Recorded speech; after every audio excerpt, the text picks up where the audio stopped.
नमस्कार, लोकसंदेश न्यूजमध्ये आपले स्वागत। मी स्मिता यादव। पाहूयात काही विशेष घडामोडी। सांगली जिल्ह्यातील जत तालुक्यातील कर्जगी येथे एका 4 वर्षीय बालिकेवर बलात्कार करून तिचा निर्घुण खून केल्याची माणुसकीला काळीमा फासणारी घटना गुरुवारी सकाळी 10च्या सुमारास घडली। खुनानंतर नराधमाने बालिकेचा मृतदेह पोत्यात घालून लोखंडी पेटीत लपवला होता। या प्रकरणी पांडुरंग सोमनिंग कळली वय वर्ष 45 राहणार कर्जगी याला उमदी पोलिसांनी तात्काळ अटक केली। या घटनेनंतर गावात तणावाचं वातावरण असून पोलीस बंदोबस्त तैनात करण्यात आला आहे। पोलिसांनी दिलेली माहिती अशी की कर्जगी येथे 4 वर्षांची चिमुरडी मुलगी आजी आजोबांसोबत राहत होती, तर तिचे आई वडील मोलमजुरी करण्यासाठी रत्नागिरी येथे कामाला आहेत। घरात शेजारीच पांडुरंग कळली हा आईसोबत राहत होता। तो मजुरी करत होता। त्याच्या घरासमोरच बदामाचं झाड आहे। गुरुवारी सकाळी 10च्या सुमारास बालिका खेळत खेळत बदाम घेण्यासाठी पांडुरंगच्या घरासमोर आली, तेव्हा त्याने तिला खाऊ देऊन तिच्याशी खेळत असल्याचं भासवलं। त्यानंतर पत्राशेडमध्ये नेऊन तिला त्या ठिकाणी कोणी नसल्याचं पाहून पांडुरंगाने तिच्यावर बलात्कार करून तिचा खून केला।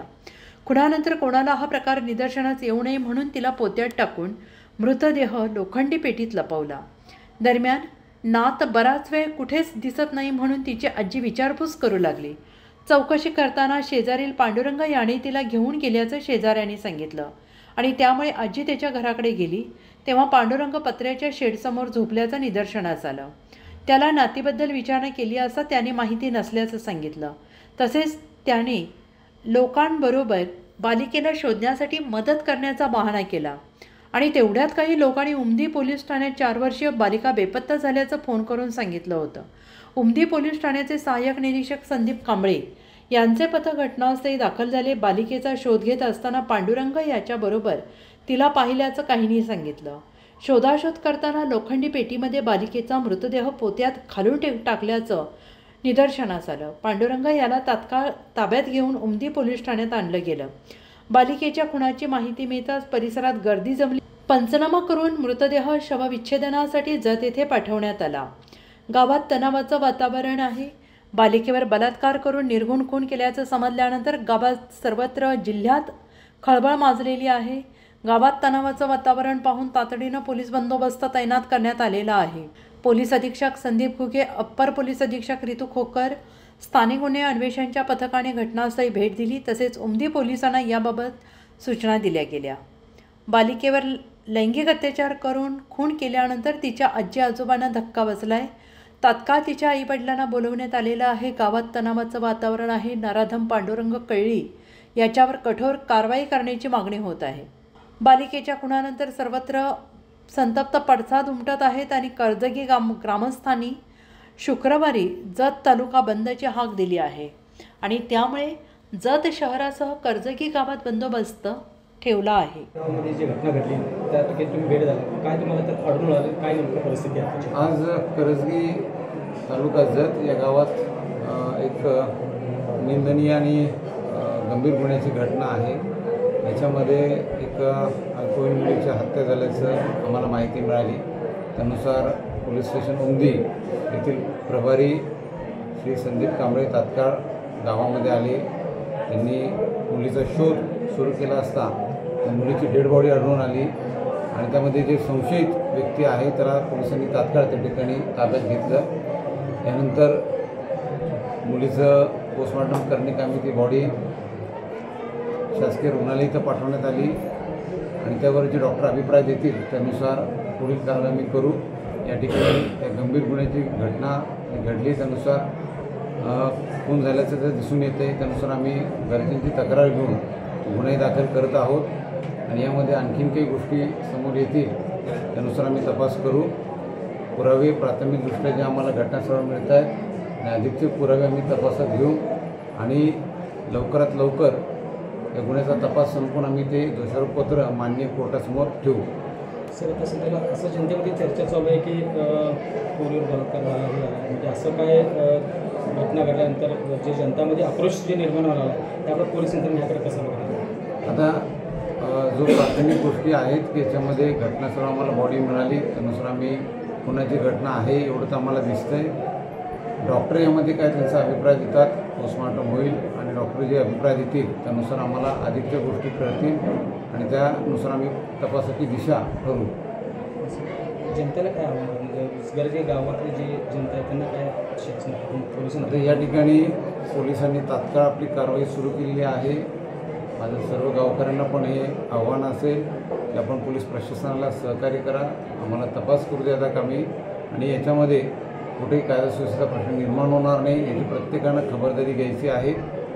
आम्ही आरोपीला त्या ठिकाणी जास्तीत जास्त कडक शिक्षा मिळेल या हिशोबानं तपास करू आणि आपलं कर्तव्य त्या ठिकाणी व्यवस्थित पार पाडू पण आहे आणि दुःखद पण प्रसंग आहे हा. ठीक आहे, आपल्याला थोडं आता गावकऱ्यांना झालेली घटना ही सगळ्यांना माहिती आहे. पोलीस विभागाला सहकार्य आपण करा, त्याच्यामध्ये आम्हाला आमचा तपास यापुढं करायचा. आरोपीला कठोरातली कठोर शिक्षा मिळेल या हिशोबाने आम्ही तपास करणार आणि जे लहान बाळ आहे त्याचं कुटुंब आहे त्याला आम्ही न्याय मिळवून देणार. ठीक आहे, एकंदरीत बघता असं दिसतंय की दोन्ही घरं आसपास आहेत, जवळच आहेत आणि लहान मुलं खेळत खेळत बाहेर जातात, कोणाच्या तरी दारात खेळतात आणि गाव छोटं असल्यामुळे प्रत्येकाला एकमेकांची ओळख असते. पण ही माणसातली विकृती आहे, त्या विकृतीतून हा प्रकार झाला. या आरोपीचं पूर्ण पार्श्वभूमी हे सगळं आम्ही चेक करू आणि त्याप्रमाणे पुढची कारवाई आम्ही तात्काळ करून घेऊ. त्या दृष्टीनं आम्हाला पुरावे जे आहेत घटनास्थळ पण मिळत आहे, आणखी देखील ठोस पुरावे आम्हाला मिळतील. पण इतकं कठोरातल्या कठोर या आरोपीला शिक्षा देता येईल त्यासाठी पोलीस विभाग निश्चित प्रयत्न करणार. तर गावातल्या सगळ्या लहान मोठ्या व्यक्तींनी, वडीलधाऱ्या लोकांनी गावातल्या सगळ्यांना समजून सांगणं गरजेचं आहे. पोलिसांना त्यांचं काम करू देणं गरजेचं आहे, जेणेकरून आम्हाला कमीत कमी वेळेमध्ये आरोपी विरुद्ध कोर्टात दोषारोपपत्र पाठवता येईल.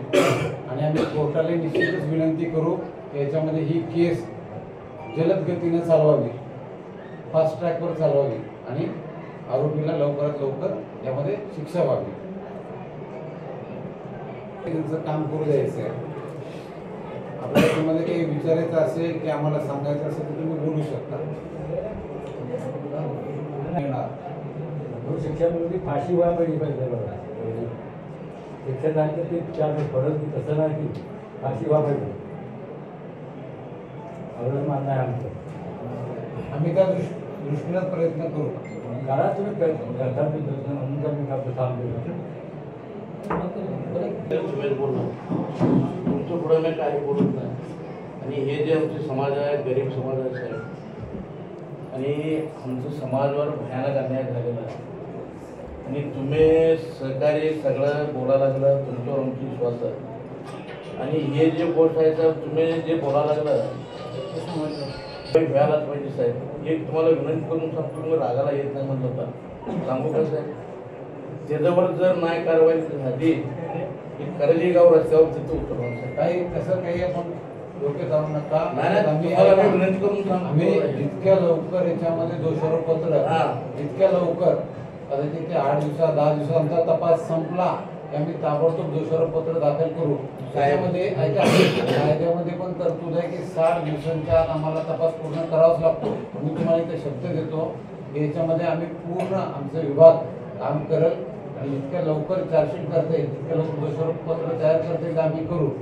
कोर्टासमोर आम्ही ही केस ठेवू आणि कोर्टाला विनंती करू की याच्यामध्ये तात्काळ ही केस जलद गतीने चालवावी, फास्ट ट्रॅकवर ही केस चालवावी. घडलेली घटना फार दुर्मिळ आहे, फारच दुर्मिळ आहे आणि खूप गंभीर स्वरूपाचा प्रकार आहे. त्यामुळे याच्यामध्ये आम्ही पूर्ण लक्ष घालून याचा तपास चांगल्या पद्धतीने करून कोर्टासमोर ही केस ठेवू. ठीक आहे साहेब, तुम्ही बोलतो म्हणून तर मान्य आहे. आणि ही मुली आमची ना तुमची म्हणून सांगून तुम्ही काय करता तुम्ही करा, तुमच्यावर आमची विश्वास आहे. त्याच्या पुढे मी त्यात तुम्हाला बोलू शकत नाही. हा बघा साहेब काय करतो.